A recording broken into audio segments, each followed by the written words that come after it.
The Vancouver Canucks are tied for second place overall in the NHL after sweeping the New York portion of their road trip. And as 50 Cent once said, I run New York. That's exactly what the Canucks did on Broadway, didn't they?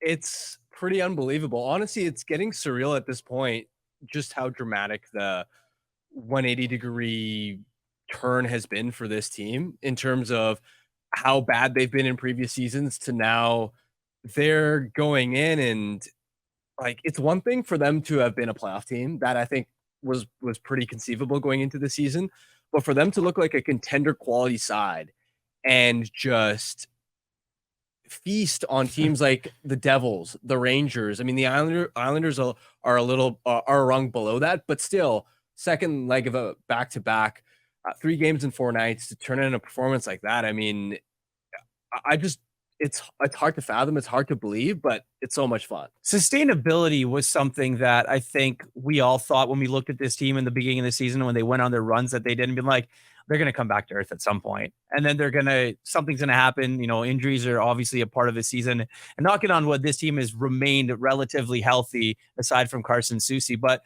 when you look at it from through their first 41 games, what's been your biggest takeaway? I know everything's been a surprise. It's been great, but what's been your biggest takeaway? Well, for this Canucks team, they've always had star level contributors, right? We know they've been able to win their matchups when Pedersen's on the ice, when Hughes is on the ice. I think the big difference this year is they're winning their matchups when those stars are on the bench. And what I mean by that is I pulled it up for the show. So you look at the numbers when Elias Pettersson and JT Miller are both on the bench. So essentially, I mean, up until recently, they were playing on different lines. So that's a proxy there for the bottom six being on the ice. Bottom six is on the ice. The Canucks at 5-on-5 have a plus 20 goal differential. They're humbling teams when their best players are off the ice compared to last season when Pedersen and Miller are on the bench. You got lines 3 and 4 on the ice. Canucks were a minus 22 goal differential. So that's a 42 goal differential swing. That's massive. That's colossal. And that comes from this management group making shrewd depth additions. I mean, Pia Suter has been a great add. Teddy Bluger, Dakota Joshua from two years ago, one of their original first ads. Connor Garland, the idea of, okay, he's not fitting in the top six. Yeah. Let's have him be the engine of the bottom six line so that we're feasting on lower level competition. That's been a fantastic idea. And the same idea also extends to the bottom four on the blue line in the sense that, okay, last season the Canucks were handily outscoring teams, outshooting teams, outchancing teams when the Quinn Hughes pair was on the ice. But last year, remember, second pair was OEL Myers, and they would get crushed on a night in, night out basis. Pretty much the same thing with the third pair. Now you actually have this defense by committee thing is working. So to me, that's the biggest takeaway halfway into the season is there's just a night and day difference in the depth contributions of how they're controlling play, which has really raised the profile of this team. You mentioned defense by committee. I think when Rick Tocchet said that early on in the season, we all kind of laughed and said, really? Not with this defense. There was something that you had to improve on. Then they went out and they acquired Nikita Zadorov. We'll get into him a little bit later. But are you at all surprised at the way this defense has been able to play night in and night out? And I know they're getting help from the forwards and the back checking is obviously better and they're getting stellar goaltending, but are you surprised at just his defense alone and how well that they've been able to play? Definitely. I mean, I figured it would be improved, especially with a full year of Hronik, but the other contributors like Ian Cole, I mean, Carson Soucy, when he's been healthy, has been solid. I mean, even a guy like Noah Juleson stepping in there and providing capable bottom pair minutes. And for all the criticism that Tyler Myers gets, I mean, yeah, he's made loud mistakes. He's never going to live up to that contract. And I mean, at this point, you only have the final year to play out of it. But a right shot defenseman like that, capably holding down second, third pair minutes, I think he's been fine. Like, I don't even think he's a liability at this point in the sense that you still occasionally see people going like, oh, should the Canucks, perhaps when we're talking about upgrading the blue line, should they find a way to get rid of him and find someone else? I mean, honestly, no, because Myers is still a capable everyday defenseman. So yeah, I have been pleasantly surprised by how this blue line has held up, and especially because when they acquired Hronek, I sort of looked at the composition of the rest of their blue line, and I went, you probably don't have enough bottom four talent to stack Hughes and Hronek together.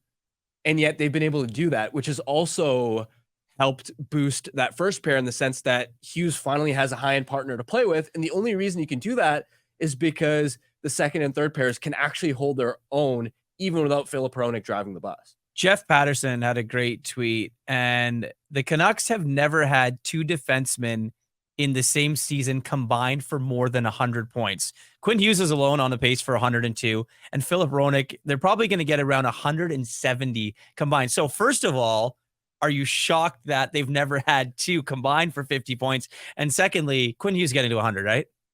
Yeah, especially if the power play gets going. I mean, he's got like a 10-point even strength lead among NHL defensemen. So if this man advantage gets going at all, then his point it's going to be like early season Quinn when the power play was rolling, where he's picking up 2-3 points and it every night, and it doesn't even feel like he's breaking a sweat out there.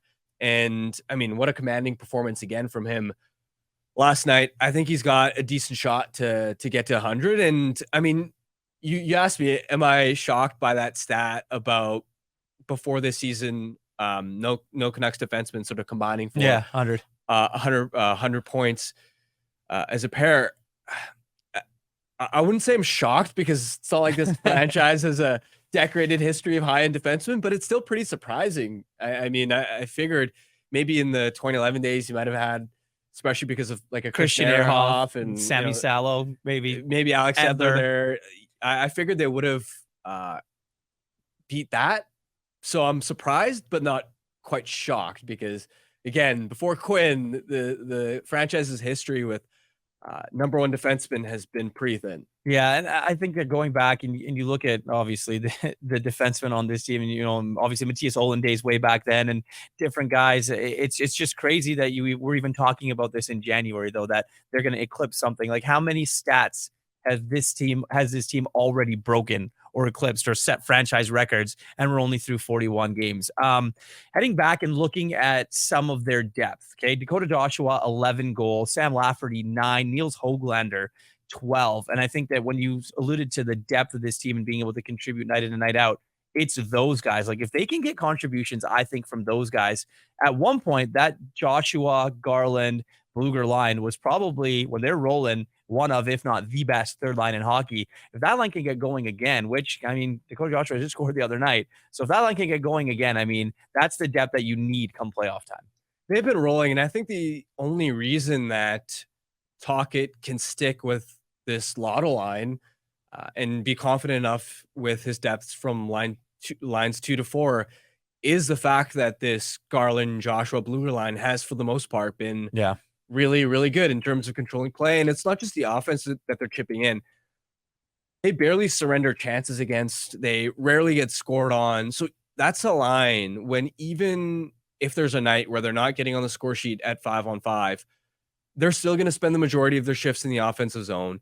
They're still going to control play, and that helps build momentum. That's a line that on many occasions earlier in the season, Canucks might get off to a bit of a flat start, especially at the top of the lineup before the Lotto line was put together. There were a lot of nights where you just didn't have enough juice from the Pettersson and Miller lines in terms of controlling play, creating offensive chances. And you wondered, okay, is this going to be an off night for the team as a whole? But then it's this line that just gives them that spark of energy. It's like downing a can of Red Bull. They just get to work on the forecheck.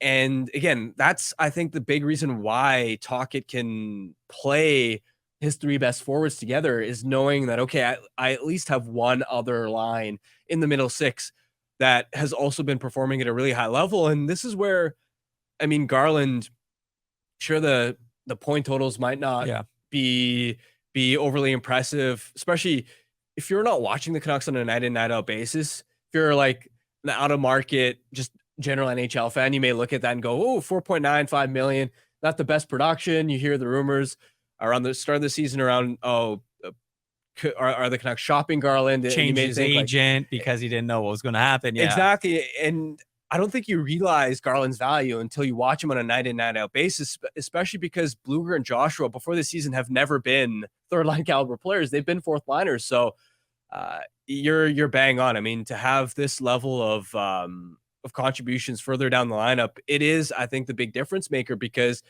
if you were to split the Canucks season into 20 game segments, I think in the first 20 games, the top two lines at 5-on-5 were feasting, right? JT Miller on a even in a matchup role in October was just eating Connor McDavid's lunch. That slowed down, I think, in the second, like in the last 20 games or so, in terms of they haven't at 5-on-5 been the same. And that's where I think the depth in the last 20 games has been a big reason why they've continued rolling and winning hockey games. It's crazy because the NHL put out its updated all-star fan vote list earlier in the week, and the Canucks conceivably could have 5 all-stars. Quinn Hughes is already in. Elias Pettersson is near the top of the voting. So is JT Miller, Brock Besser, and Thatcher Demko's the leading goalie. Can you imagine a scenario? We're going to laugh about this for a second, because you could have 5 Canucks going to the all-star game, and wait, it's in Toronto. So I think it just writes itself. Yeah, I mean, all that West Coast media bias. Oh, right? yeah, of course. We don't wake up early enough to watch those East Coast games. But no, I mean, in all seriousness, I referenced this, I think it was last week. Jay Fresh on Twitter had his poll, sending it out to hockey fans as a whole, asking them to vote on all-star teams, because we all know with the current way it's done, one representative from every team, it's a joke. It's true. I agree. Exactly. So, I mean, Jason Dickinson's probably going to go to the I was just about to say game. that. Former Canuck Jason Dickinson. I think they're going to send Kudryashov, but it should be Dickinson. Yeah. But the point I was going to make was, with that poll, with NHL fans, not just Canucks fans, they had 5 Canucks going to the All-Star game. So league-wide, they're getting that recognition. I don't know if 5 will actually go. That would be a lot, and I don't even know if those core guys, all 5 of them, want to go to the All-Star game. No, I can guarantee you not all 5 of them want to go. I don't think Demko wants to go. JT Miller for sure doesn't want to go. Brock probably not. I think Pettersson would go just because obviously went last year, but I think the entertainment value for him, because of the way his mind works, how humorous he is, I think he would just laugh about the whole thing. And I think Quinn Hughes is obviously, he's Quinn Hughes. He knows he's got to do the media stuff and all that. But yeah, it's just wild.